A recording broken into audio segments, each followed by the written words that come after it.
de l'impact de la diffusion de la modernité sur les formes prises par la mobilisation politique, et notamment, c'était une analyse en fait de l'influence de la modernité sur la structuration idéologique de la scène politique ouïghour au début du XXe siècle.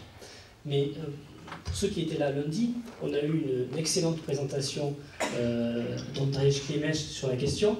En réalité, derrière nos deux titres se cachait la même présentation, et comme lui l'a présenté beaucoup mieux que je ne l'aurais fait, j'ai décidé en fait de modifier le contenu de ma présentation pour ne pas avoir à répéter à moins bien ce qu'il aurait dit. Et donc j'ai décidé aujourd'hui de vous parler, il faudrait que je vous fasse une présentation PowerPoint, des stratégies politiques et des inflexions idéologiques que mon travail de recherche ces 10 dernières années m'a permis d'observer au sein de la mouvance militante ouïghour située dans les diasporas occidentales. Voilà, comme on va le voir, en réalité, la diaspora ouïghour occidentale est une diaspora qui... Alors attendez, je ne suis pas... Il faudrait que je lance la présentation PowerPoint peut-être, je ne suis pas sur les bons supports. J'ai besoin d'une telle technique pour... Voilà, pour lancer le... Celui-là. F5. F5.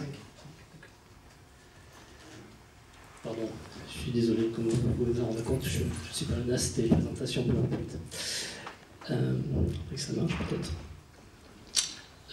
Donc voilà, je voulais vous parler un petit peu donc, de cette diaspora qui, sur le plan numérique, est en réalité extrêmement marginale, puisque si l'on totalise les effectifs de la diaspora occidentale, bon voilà, on est sur des bases de 1000, 2000, voire 3000 personnes selon les estimations. On encore rapporte ça à la diaspora centra-asiatique où là on a des effectifs qui se comptent en centaines de milliers. Donc aussi, avec Ahmed Kamalov, on a vu se poser la question de savoir combien il y avait réellement d'Ouïghours en Asie centrale. Bon, c'était lié à plusieurs facteurs. À des facteurs qui étaient liés à l'enregistrement des populations, aux stratégies développées par ces populations. Bien évidemment, dans les républiques nationales, il vaut mieux se faire enregistrer comme Kazakh